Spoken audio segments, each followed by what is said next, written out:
Yo, it's Captain coming at you. It's is this our thing now? Is this our thing? I need to rethink some of my life choices. But coming at you with a Star Rail Captain's Log 2.1 patch. I think we're on day. I had this pulled up and I got a thing in the way. I think we're on day 5. We it's not even there. It is. Well, yes, we're on day 5.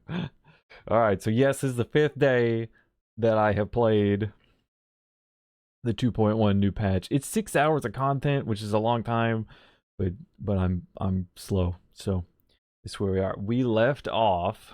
We're on the computer now. I think this is the first Captain's Reel I've done on the computer. Let me know if you like the audio better, if you like the visuals better or worse. I think the audio will be better, but the visuals will be worse if I had to guess, mainly because this camera is not as good as the phone. So let me know. Where we left off from the last one, we had just started to play with Aventurine. This is going to be mainly a story recap. I guess I should point that out. Mainly a story recap. That's what we're doing in the game. That's what I did all day. So, story recap, story analysis. We didn't get too much done, but I wanted to give my thoughts on it. So, hopefully it'll be a shorter video. We'll find out. You never know once Captain starts talking. We left off. We started with Aventurine after he had just kind of been bamboozled by Sunday and given 17 hours to live because he was caught in a lie during the Harmony thingy. And betrayed by Dr. Ratio in that procedure, or before that procedure, I suppose. And he was like, it's okay, I'm still going to work this out. I couldn't quite remember. It's been a little bit since I played. I couldn't quite remember, but I'm pretty sure Sunday tasked him with figuring out the murder of Robin, which is Sunday's sister. And he's like, if you do that, I might get you out of this. I might make it so you don't die. Something like that. So that's where we started. And it wasn't too much going on there. But we see Aventurine. He gets a thing from Dr. Ratio, and Dr. Ratio leaves. Dr. Ratio's like, here's this vial of important thing. If you're in dire straits, use it. And we talked about that last time, but it'll come up again because it's not the only one he gets by the end of this. There's about, how many scenes did we get through? We got through Aventurine scene. We got through Train Gang scene, I think is next. And there's like 2 scenes. There's the bar and there's the theme park, very short. And then, although rather lore heavy, and then we started the next scene, which is actually an Acheron scene, which is pretty cool. But we'll get there. So you start off as Aventurine, and he's like, I'm gonna make this work. I got this plan. I've got my money bag back. I am gonna start throwing it at people. And you go through this like really weird sequence of him just essentially throwing money at random people, which is odd because it's in a dream that has money machines. So like you'd think it wouldn't matter, but it's not the fake dream money. He's throwing real money at them, jewels. But like it's, how did he get them into the dream? I think it's a little bit of a plot hole, to be honest. But regardless, it does get them talking. And he's very slick. He's a very slick customer. I thought it was just top notch. I just really liked listening to him and how greasy he slid into each conversation. What was funny though is like this could have totally been conversations that we as the Trailblazer would have, except we wouldn't pay people off. We'd just ask nicely. So I'm like, Aventurine, you can get most of the stuff you talked about by just asking nicely. I also thought it was strange that he didn't pick specific like people that he would think like would help him, but he actually makes a comment on it about maybe luck. When you ask a bunch of them, the last one he's like, oh, I'll go talk to that one, maybe luck will be better. And I was like, oh, of course, it's Aventurine. He lives on luck. of course he's not going to think about who to pick. He's just going to pick random ones. It's just like rolling dice for him. He's like, well, let's just roll the dice with this one, throw some money at him, see what I get. Roll the dice with this one, throw some money at him, see what I get. So he basically goes and interrogates everybody in like the little mini game theme park, and see if they know anything about death, which is the meme that is supposedly killing everybody. Meme being a physical thing in the dream world, and the name of the monster, the boss of 2.0, which was the death meme. Do we get any revelations from the people? I feel like we don't. I mean, we do get some like rumors and some stuff and whatever. We don't get really that much. I think we did get a reference. I think Aventurine did bring up, there was 2 references in this sequence where at least one of the people that we think might be dead is a hint that they're not dead. And I think the first one is during these interrogations, Aventurine says something along the lines of, if you die in the dream, or who says it? Oh, I don't remember who says it, but it was like very much from Aventurine's perspective. It's like if you die in the dream, you end up in a coma. You don't die in real life. You end up in a coma. So they do want to prevent it, which is why they always wake people up before they die in the dream, but it doesn't kill you. One of the people that has died, our girlfriend, died in the dream. And if this piece of information is true, it seems like it is. Because they had a little bit more proof than just his opinion, I think. And we get some more throughout the play. I can't quite remember. That means her girlfriend probably just went into a coma. And there's a little, there's a rumor. Oh, that's what it is. I think, he talks to somebody, and there was a rumor that somebody like went into a coma, but then came out of it. And he's like, oh yeah, that's what happens when you die in the dream. But again, it doesn't seem like we're talking about Robin, right? And we don't quite know. Aventurine saw Robin's death, and it's kind of implied that he saw her die in reality, but I'm not actually sure. We don't see that portion. We just have Aventurine tell us. I'm not convinced either person, Robin or Firefly, is dead, because I don't have enough evidence. I can see the story going both ways and being satisfying going both ways, whether they decide to kill him or bring him back, because it doesn't really matter which one they do as long as they make it satisfying. That's how stories work. So this final, the final little bit of this is Aventurine is like, all right, I'm going to roll the dice one more time. I'm going to talk to this person, and the person makes fun of him, and he's like dying slowly, and he's falling on the ground. Person makes fun of him, and then it turns out the person is Sparkle. She is still watching him. He makes this big statement, which I think is a bluff, where he's like, oh, I knew you'd show up if I caused enough chaos. I'm like, he's totally bluffing. He totally just got lucky.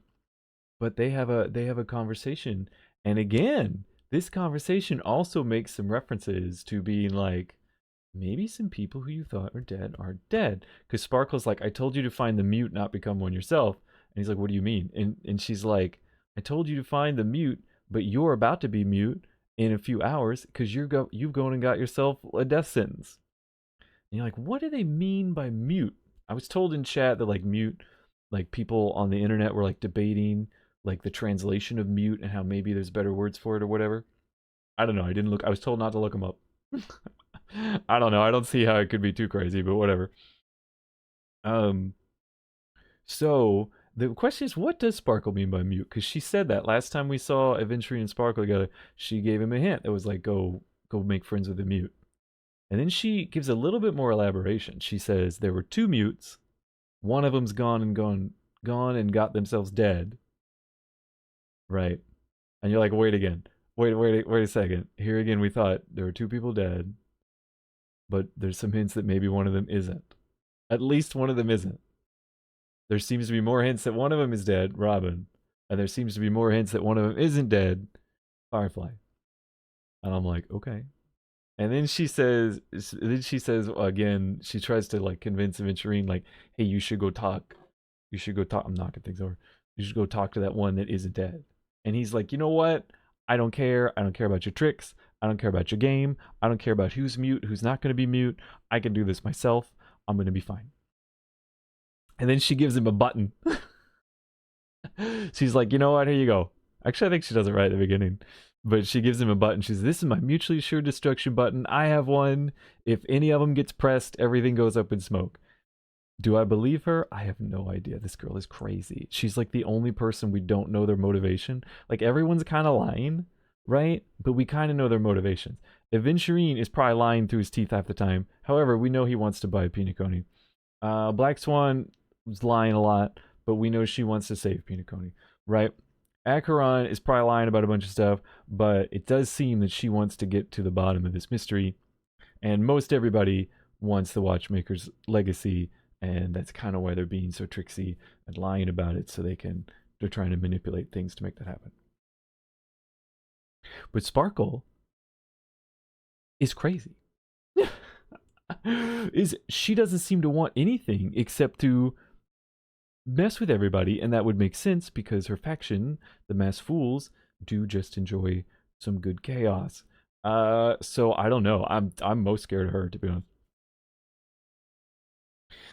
This is taking longer than I thought. But she gives the button out, and I don't know if it's real or whatever, but I do think it's funny that Aventurine now has 2 fail safes that are like that he doesn't want to use. He says he's not going to use, but it's like if things go really really bad and you're about to die or whatever, he has this thing he got from Dr. Ratio, and he's got this button.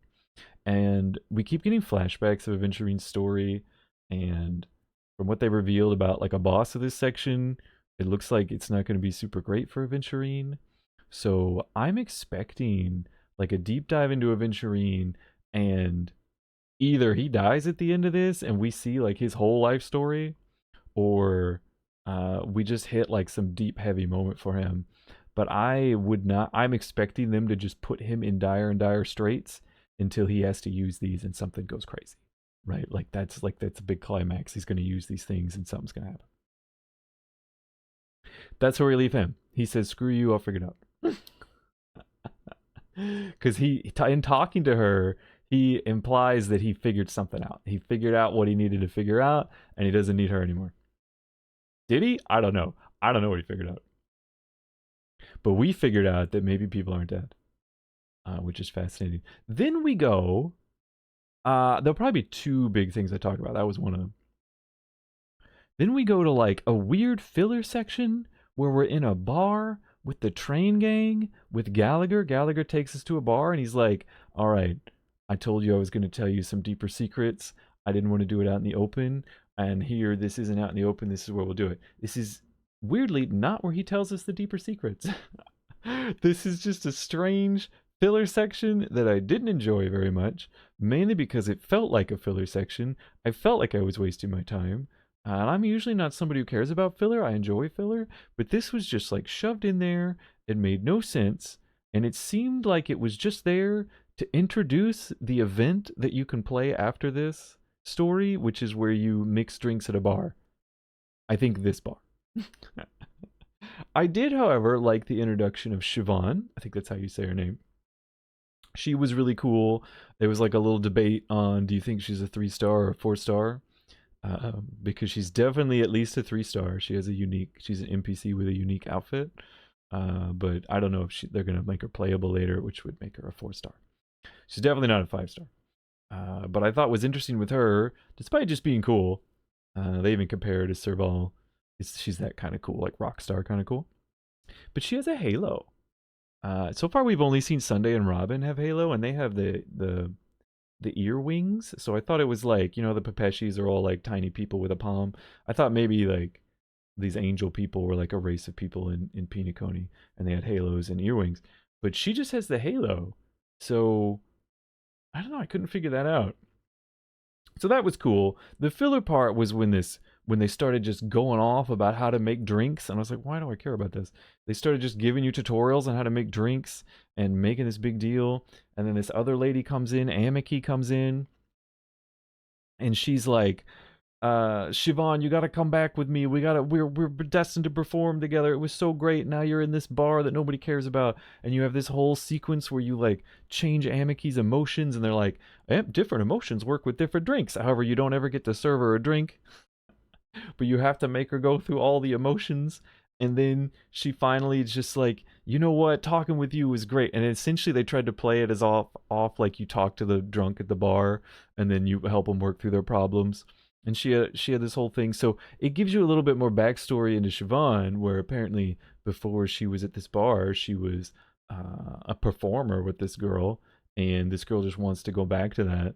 It felt very much like the daily quest in Bellabog, where you interact with like the stunt double or something of the big stage performer, and she's all like, oh, I could never be as good as her, I could never sing as good, I can, and you like your daily quests are kind of like helping her get a little self-confidence and whatnot. It felt very much like that, like this girl was just like worship, like obsessed with the other girl, like obsessed with like worshiping her, like we need to get back on stage because you're amazing and we can be great together.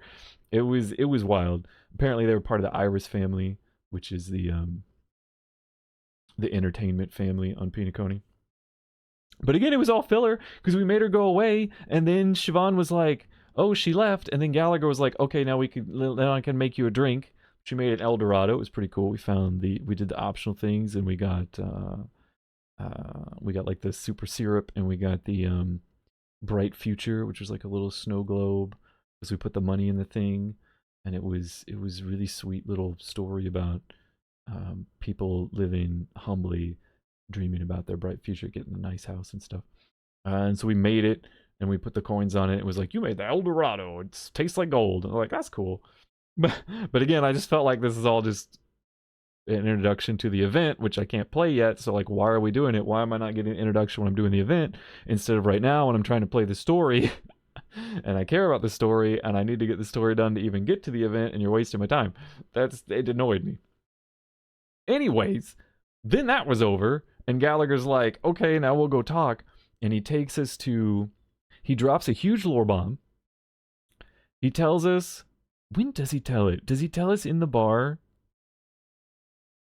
I'm just going to give you lore bombs because I can't quite remember. Because he drops some huge lore bombs. He says, Mikhail is the watchmaker. And he says, the watchmaker and the family are not in agreement with each other. They are separate parties who are currently in contention. And I think that's what it does, and then it like cuts, and then you're at the new map, which you don't really get to play in. They just have a little cutscene there with Gallagher, and you're like, March is like, why did you take us to a theme park? And he's like, you don't get it. This isn't just a theme park. This is Pinacone's history.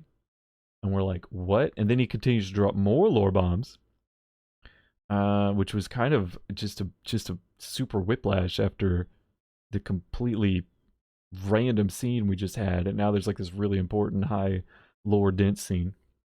But whatever. Whatever.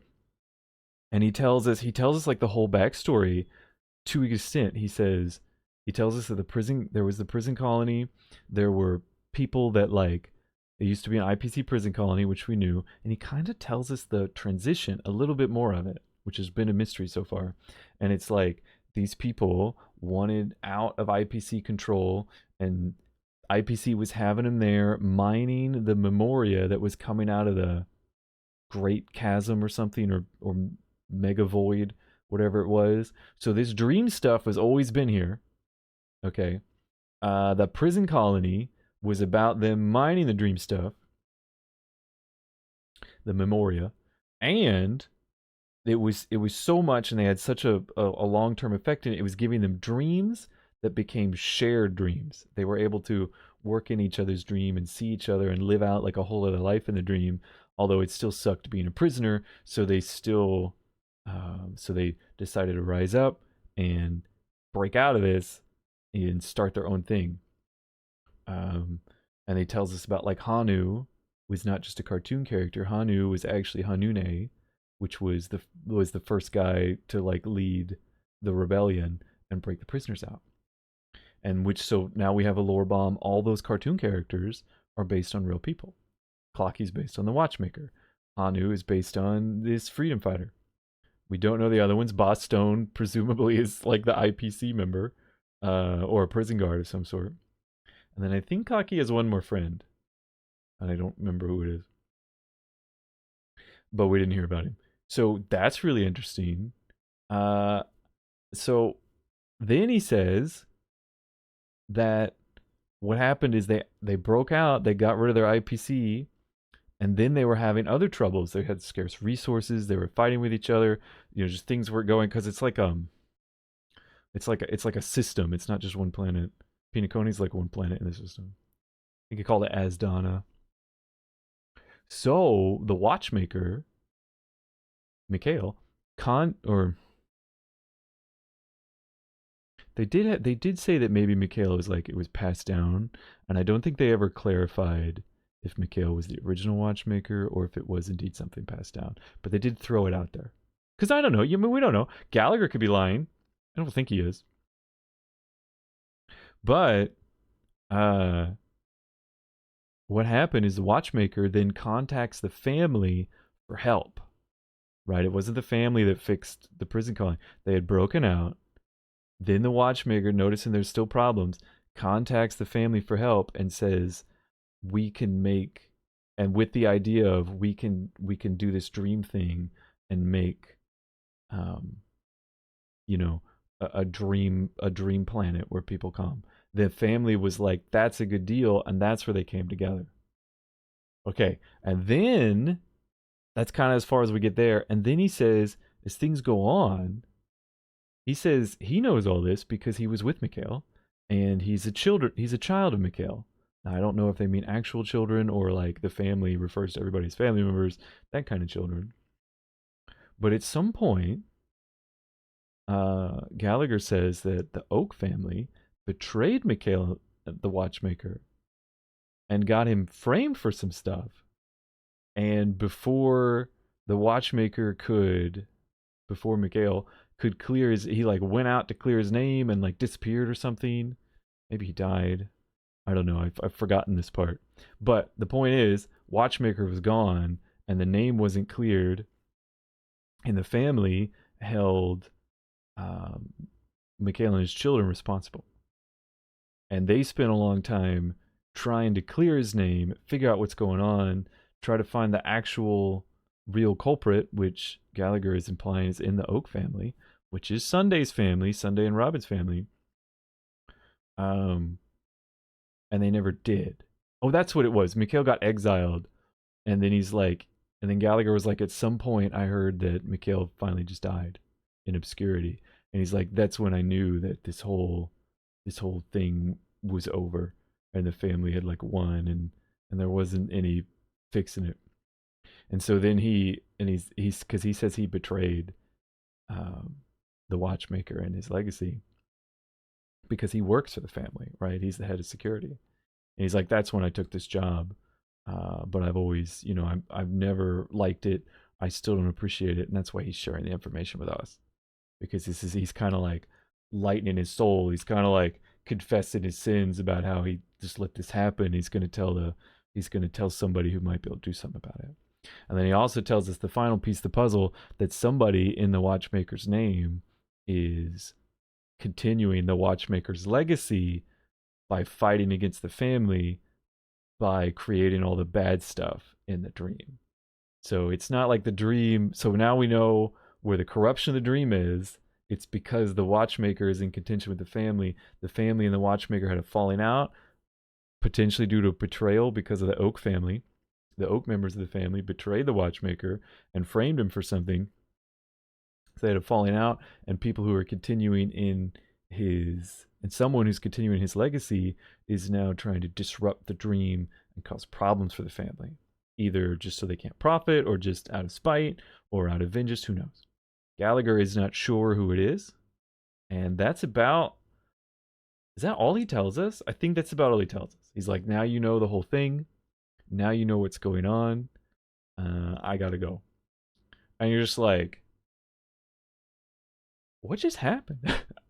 So we got so many like pieces of info. We might even know what the watchmaker's legacy is. It might actually just be the truth of what happened. and how the family isn't good.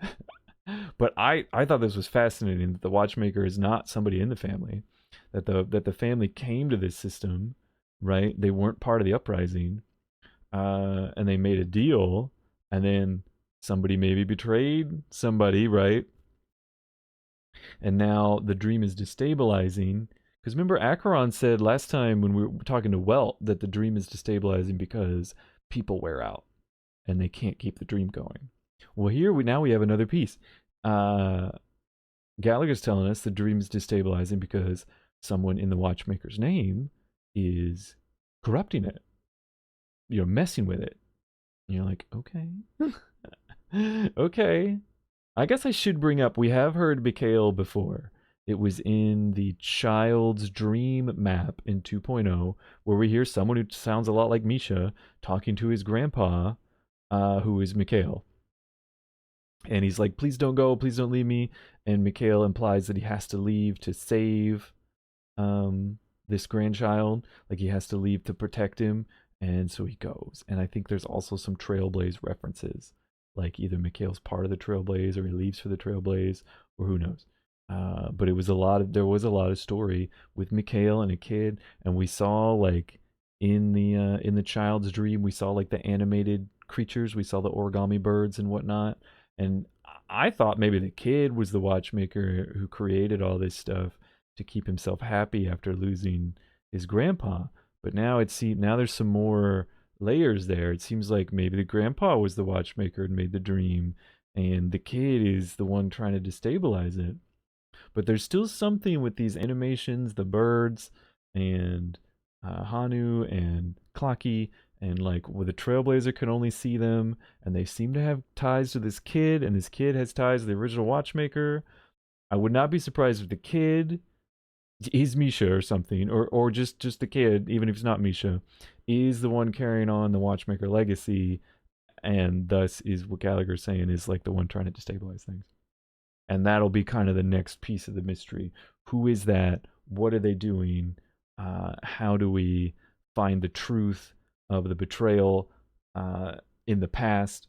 And what can we do about it now? How do we make it right? I suspect the conclusion of this will be bringing justice to that scenario and justice to Pinacone, as much as it'll be trying to figure out a way for Pinacone to be forward in a dream system that isn't meant to go on forever, and how, what is a future for that? Like, can we just fix it and then the corruption's gone and the dream can go on forever? Or is it like, are they going to need to find ways for the dream to come down and go back up? Or is the conclusion going to be like, well, we just have to end the dream because it's bad? I don't know. There's also a Stellaron somewhere, so who knows what's going on with that. And so that was the second big thing I wanted to talk about. What Gallagher told us, and I feel like I'm like not, I don't know, we're like, it's fine. that was the second big thing. So we had Aventurine and Sparkle talking, and then we had Gallagher with the big lore drops. We only saw one more scene, and we didn't see the finish of it today. And it was, we then like text Welt to tell him what happened, and then like the camera flips over to Welt, and we're playing from Welt's perspective.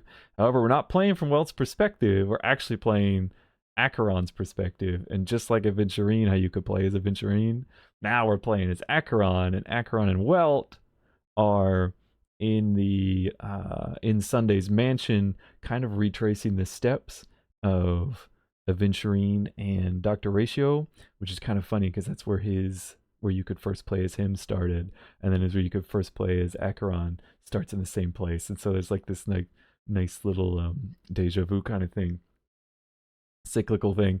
But that's but we start going through with Welt, and they're trying to I don't know what they're trying to do. I guess they're just trying to investigate, and they're just they're like finding the footsteps of Aventurine and Dr. Ratio, trying to figure out what happened. They're trying to investigate the murders too.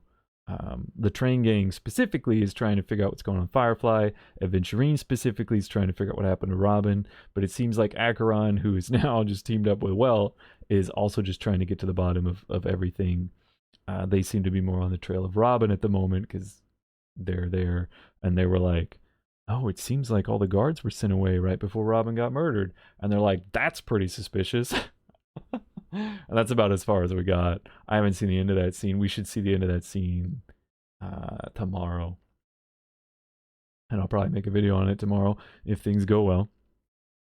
So that's as far as we got. Very interesting. Here I said I wouldn't have much to talk about, and it's been 30 minutes now. It's gonna be one of the longer videos, but that'll be okay. I am quite keen on these hints that maybe people aren't dead, because that's what I thought. That's what I always thought. Like, everything you see in the dream is fake. People aren't dead. So I'll be really interested to see where they take those hints and where that goes and what they do with it, and if it feels good and fun and exciting. And I was very interested in, because I've been dying to know, like, how does Pinocchio work? Like, how did it get from Prison Colony to Pleasure Planet? Like, that's a big jump. What happened? I guess the only thing I didn't mention is that the implication is Gallagher would have to be mega old to have witnessed all this. But again, I'm not quite sure, like, where is Mikhail the original watchmaker, and we're not quite sure, the gap between Mikhail and Gallagher, if he just, like, there's like a little bit of haziness on that timeline. But it did imply that maybe Gallagher is just mega old. But I really loved trying to get some info on Pinocchio and what happened, and we filled in some slots. It's not fully done, but we filled in some slots. We're slowly revealing pieces of the mystery of the lore, and we're getting little bits of the current plot and story. Pretty exciting. Excited to play tomorrow and see Acheron and Welt. That's been one of my favorite duos. Least excited to play the Train Gang, honestly. Least excited to play Trailblazer. Really loving playing Aventurine. Excited about playing Acheron. The whole making drinks thing was like, what am I even doing? Which is funny because we've been playing Trailblazers this whole time, and now I'm just like, nah, I want to play the other ones. But that's what I got. That's what I got for today. I'll probably think of something later, but it's too late now. That's what I got for today. I hope you enjoyed my thoughts and commentary and analysis on the story. We will be back soon on our ultra slow playthrough to dissect the next little bit of the story. Probably tomorrow, at least for the next bit. I think I looked, it's about a 6-hour playthrough, and if I look at somebody who's just done a playthrough, we did like the 3rd to 4th hour, there's about 2 more hours left. So that's where we are. We're like more than halfway, maybe 3/4, but there's still like a good chunk of story left for surprises and whatnot. And I know this one ends on a cliffhanger too, so I don't know, I'm looking forward to it. But that's all I got for you today. I hope you enjoyed. If you did, I don't know, should I say like and comment and subscribe? Do I want to go down that road? Do we want to go down that road? The YouTube road? I don't know. But I hope you liked the video. Thank you for watching. I hope you have a fantastic rest of your day, and I will see you around. Goodbye.